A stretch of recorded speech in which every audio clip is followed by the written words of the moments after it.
တော်တဆကြောင်ရောက်ကလာမေးပြခဲ့ရင်မင်းနဲ့ချောင်းတွေမပြောပြချင်ဘူးတကယ်လို့မြတ်ကြောင်ရောက်ကလာမေးပြခဲ့ရင်မင်းနဲ့ချောင်းတွေမပြောပြချင်ဘူးငါမလို့ဖြေရမလဲအဖြေကမင်းစီမငါမသိပါကွာငါဘယ်လိုဖြေရမလဲအဖြေကမင်းစီမချေရတို့ဝေးသွားရင်မလွယ်ဘူးချေရဲ့မောင်နေတဲ့လမ်းမှာထပ်မှငါတယောက်တည်းယူတကယ်ဝေးသွားရင်ခံစားရမယ်ရောရွှင်ခဲ့တို့ရဲ့တိတ်တွေငါမမေ့သေးဘူး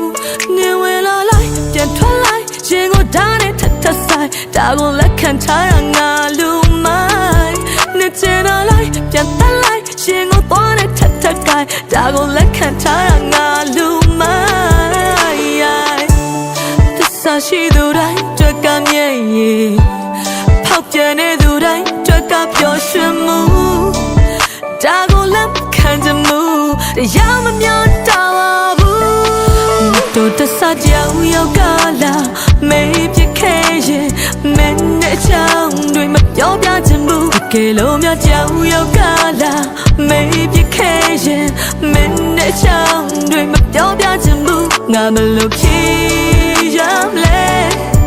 အဖြေကမင်းစီမငါမသိပါကွာငါဘယ်လိုဖြေရမလဲအဖြေကမင်းစီမချေရ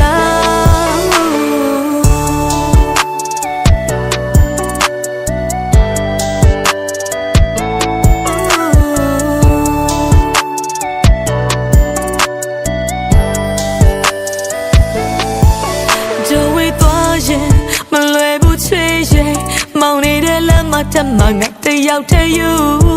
တကယ်ဝေးသွားရင်ခံစားရမယ်ပျော်ရွှင်ခဲ့တို့ရဲ့တိတ်တွေငါမမေ့သေးဘူးနေဝင်လာလိုက်ပြန်ထွက်လိုက်ရင်ကိုဓာတ်နဲ့ထပ်ထပ်ဆိုင်ဒါကိုလက်ခံထားရငါလူမိုင်းနေချင်တော့လိုက်ပြန်တက်လိုက်ရင်ကိုသွားနဲ့ထပ်ထပ်ကိုင်ဒါကိုလက်ခံထားရငါလူမိုင်းရှိသူတိုင်းကြွက်ကမြဲရဲ့ဖောက်ပြန်နေသူတိုင်းကြွက်ကပျော်ရွှင်မှုဒါကိုလက်ခံချင်မှုတရားမမျှတာပါဘူးတို့တဆကြောင်ရောက်ကလာမေးပြခဲ့ရင်မင်းနဲ့ချောင်းတွေမပြောပြချင်ဘူးတကယ်လို့မြတ်ကြောင်ရောက်ကလာမေးပြခဲ့ရင်မင်းနဲ့ချောင်းတွေမပြောပြချင်ဘူးငါမလို့ဖြေရမလဲအဖြေကမင်းစီမငါမသိပါကွာငါဘယ်လိုဖြေရမလဲအဖြေကမင်းစီမချေရတော်တဆကြောင်ရောက်ကလာမေးပြခဲ့ရင်မင်းနဲ့ချောင်းတွေမပြောပြချင်ဘူးကဲလို့မြတ်ကြောင်ရောက်ကလာမေးပြခဲ့ရင်မင်းနဲ့ချောင်းတွေမပြောပြချင်ဘူးငါမလို့ဖြေရမလဲအဖြေကမင်းစီမငါမသိပါကွာငါ